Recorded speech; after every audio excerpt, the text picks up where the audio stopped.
I wanted to share with you this text that I wrote last year.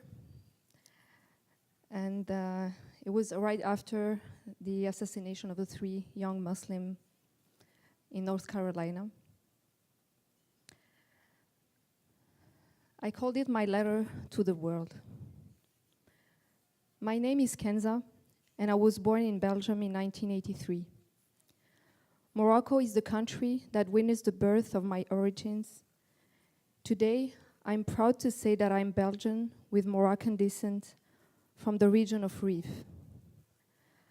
I'm also proud to say that I'm a Muslim, but above all, I'm a human being infused by several cultures and experiences I lived around the world. All these has made me what I am today. I grew up in Brussels in a loving family. I was educated according to the set of values that Islam stands for.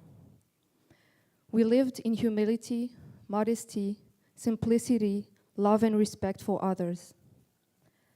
I grew up in Brussels, where I flourished as a citizen, where I blossomed amidst a culturally rich society full of colors. When I was a child, I used to ask a lot of questions. I was very curious to discover everything around me. When I was a child, I dreamed of being an adult with a job that will allow me with the necessary means to help those in need around the world. When I was a child, I had a small diary in which I wrote down all the things I planned to do when I grow. When I was a child, my little room was my world where I was creating and imagining all the ideas I want to realize when I'm older.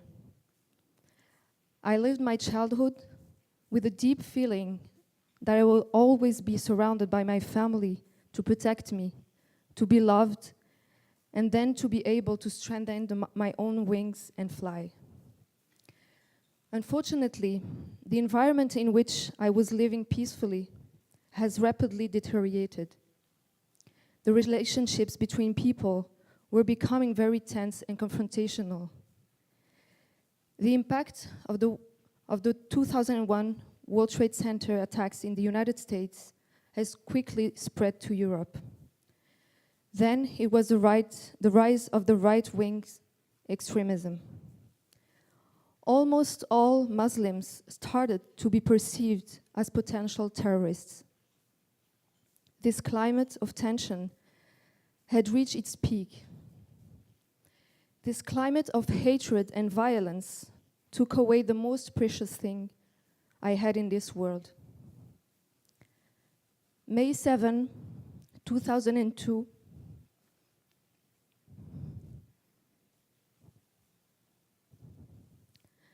my parents were murdered by a man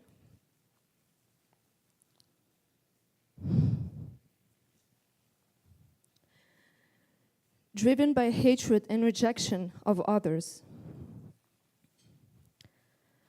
My parents were killed around 4 a.m. while praying Fajr, the dawn prayer. The murderer had also fired several bullets at my little brothers, Yasin and Walid, who were only 6-year-old and 11-year-old respectively at that time. They were heavily injured, but were able to survive this terrible carnage. The murderer decided to end the lives of my whole family. He had decided we did not have the right to live. This man brutally destroyed my whole family. There was no doubt that it was indeed a hate crime. This man attacked us because he considered that we had not the right color, not the right religion, and not the right culture. Just after killing my parents, the murderer committed suicide when setting fire in our house, setting himself ablaze in the event. I escaped death as he also set fire in my room.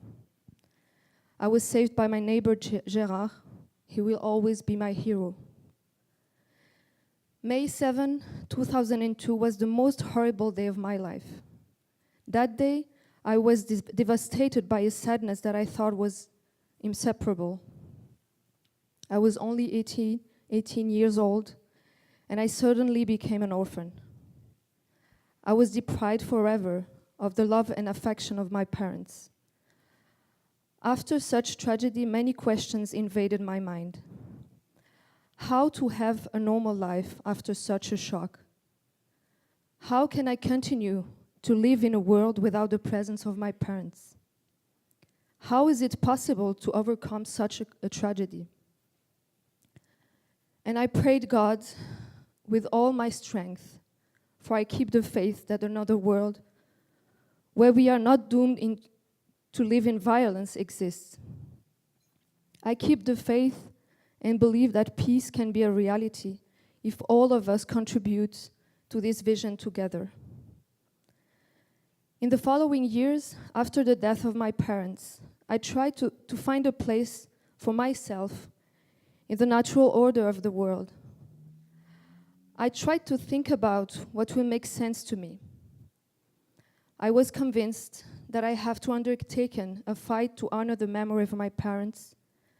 I felt I had the responsibility to impart the story of my family to the world. I wanted to let the world know that my parents had once existed among us and that they had also contributed to the White House and the tolerant society. I fought for the memory of my parents so that a tragedy like this never happens again. I fought with all my strength to make this tragedy a lesson to the world. I had to face a lot of disappointment, but I also found a lot of love, brotherhood, voiced and received solidarity, and learned life lessons. I learned to be humble towards life and to give it a meaning. I conducted several humanitarian trips because I was in search of truth. I wanted to understand how all these conflicts occur in the world, how someone can take a gun and fire another human being. I let myself be guided towards what makes sense to me. My commitment to Palestine taught me the best lesson in my life. I went to Palestine to be close to their suffering, to finally understand my own suffering. Palestinians taught me to remain dignified despite the suffering and pain. I owe a lot to that country because I felt myself stronger and more determined in my commitment to a better world. I realized also that it will take time to find answers to my question, and above all, that I have to fight to find that inner peace one day. I've understood that I will have to face moments of doubt, discouragement, but I never give up. I will never give up to bring the truth, to bring this true message of hope that unites us all together.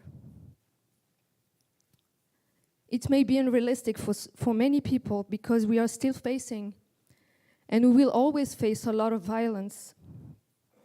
But if I choose to not give up, it's not only to resist, but also to realize that no one is immune from such a tragedy. It is unbearable to see too much indifference and silence towards racism and violence that continue to make the headlines. Today, if I choose to not sink into hatred, it is because I'm convinced that it is only through love, compassion, and respect that we can make peace a day-to-day currency of humanity. Gandhi said, "Be the change you want to see in the world." This sentence has resonated a lot in my mind. I came back to myself, to what makes me a human being, to strengthen my convictions and share them with the rest of the world. I kept sticking to my faith, my religion, and the values of peace and love which it represents. It is thanks to that I could find inner peace. When you feel that spiritual energy, you're no longer afraid. All reasons to be afraid just fade away. This is my relationship to my religion. This is the true meaning of Islam.